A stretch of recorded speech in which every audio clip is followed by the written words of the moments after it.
So, the 6th shiny in my batch quest.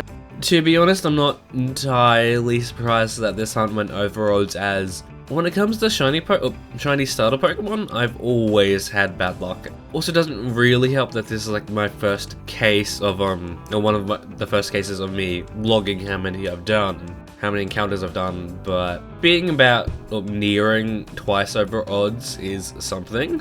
Yeah, I'm just glad that it didn't last as long as a coughing hunt, although I think any longer if the hunt went any longer, I probably would have started doubting if this Pokemon could even be shiny as well. I didn't use a Sobble from these games, instead I used a Inteleon that was from the 7-star Terra Raid event way back ago from Scarlet and Violet.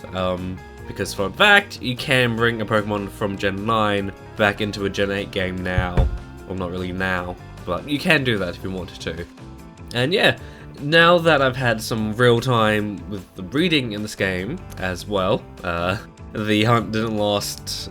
The hunt wasn't over within one session, and I didn't get it within the triple digits. I can easily say that this is one of my preferred hunting methods, preferred ways of doing the pseudo method in the Pokemon games. Like, I'm getting used to doing the whole one route thing sort of deal. At the moment, it's involved enough that I'm not bored by it too much, but it's easy enough that I can solely focus on another thing entirely. But yeah, as it went for, I want to say around 10-20ish hours, I'm not entirely sure. I did set up, my setup of how I hunted this did change a little bit. At the beginning, I did sort of a pick up and go thing where I would just run back and forth, just pick up whatever eggs the daycare lady would give me, and then try to hatch them before I went and picked up any more.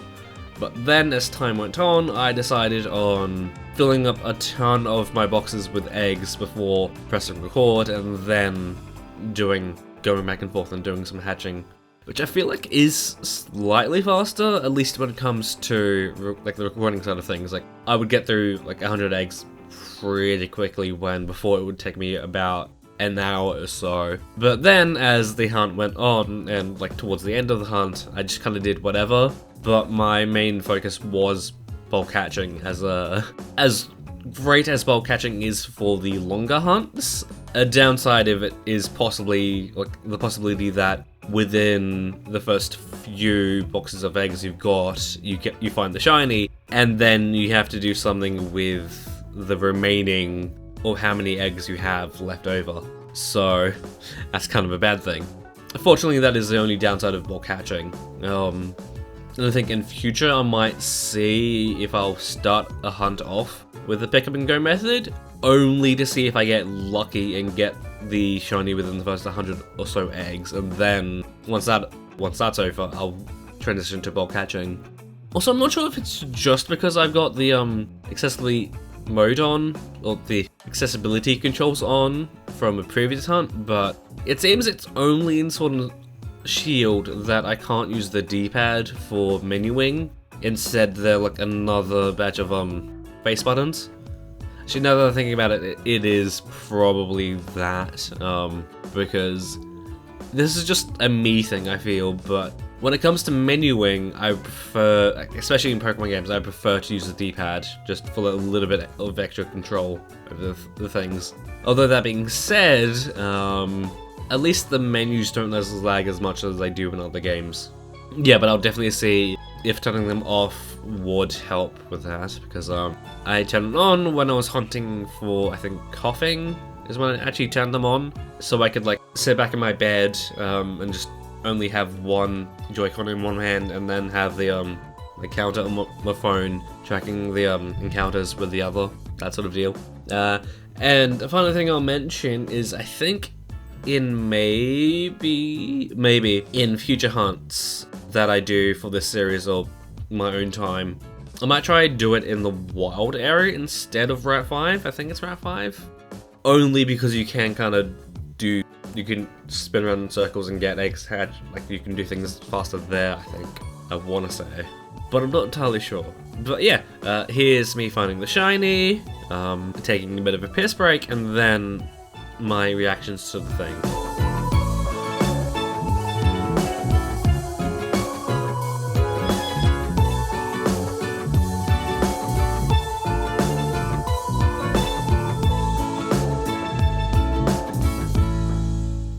Yes, very much so.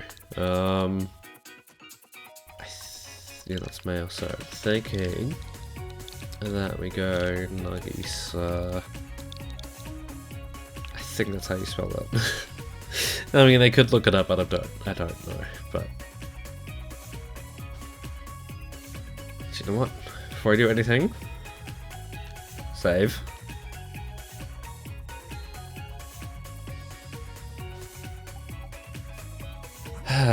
After 1,334 hatches, I finally have a shiny Sobble. Not the most painful hunt I've done in this badge quest, but man, Nagisa, my boy, you made me work for you. Not quite.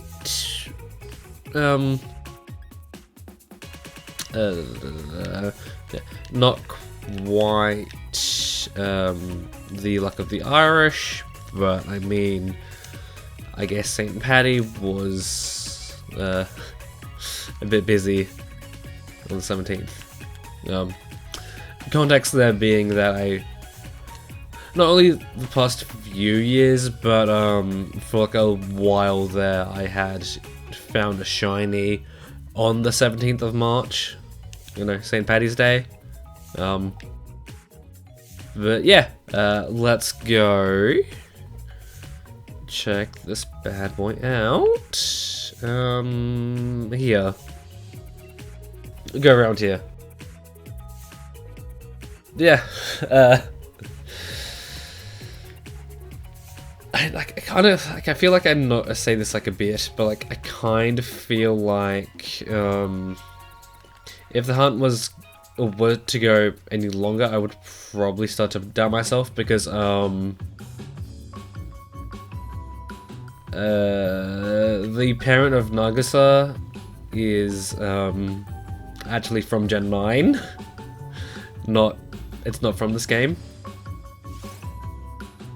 It's the 7-star Terror Raid from a while ago now, and so I was just a little bit worried that perhaps that if you brought a Pokemon back a generation, that it would be able to be shiny or whatever. But I mean, it works. Let's go to Mooramba for a bit. I think I want to do one more of these since it's been quick. Ooh. Do I want to evolve Nagisa in this little recording? I mean, still. But yeah, it's called Nagisa as I not really started the hunt while watching Assassination Classroom, more like towards the beginning of it when I was like thinking of names. I just so happened to be watching it at the time. Other names I had was Randall, although I think that might have been like a little bit too generic. But I mean, if Thingy Thing is more of a assassin spy, then I guess that makes sense. But man. Also, I guess now we finally have a full team of 6 shinies now, so that's something. Let's go into Pastel. But yeah, I can not really. I don't shoot. Like, that's the thing about how I've been playing through this game. Like, I don't know anything. Like, I don't know how close, like how much of a gap between Gym 6 and 7 would be. Which, I mean, it's not really such a big deal, since I believe the Pokemon I want to hunt for is like right outside the next gym town, so it's not going to be that much of a difference. But yeah, I think I will save now. Also, yes, nice, 169 hours. And hopefully I have some EXP things. I guess it doesn't really matter how much it happens. Okay. Probably not gonna last long as the middle stage, as I'm just gonna evolve it like almost straight away, but yeah. Also, yeah, something to note before I move on. I thought that Chinese Sobble would have been a much more subtle thing, and that I was looking for its fin as the main difference, but no. I believe the fin was like the last thing I noticed, because like I just saw it, something was off. I was like, holy shit, it happened. That's 5. That is also a thing about the first playthrough of a game being a shiny hunt, or badge quest. I know nothing about some Pokemon. Like, in fact, I know a lot of Gen 8 Pokemon from Gen 9, since that's the first time I used them, or like, got to experience them. And man, just the white pants. This, like, the whole thing is the reason I decided to use Sobble instead of a Grookey. Because way back when I first saw the starters for this game, I thought, oh, I really like Grookey. Like, I want to be a Grookey guy, but then as the games got closer and the final evolutions came out, I was like, okay, I'm still a Grookey guy, but let's see them shiny. And then once I was able to see the shiny forms, like, yeah, no, Inteleon's my guy. And looking at it now, all apart from Tenant, my team's almost complete. But that will be the next step. But we still have a gym to take down and a little bit of experience. I think I'm definitely going to look at the guy's team. But yeah.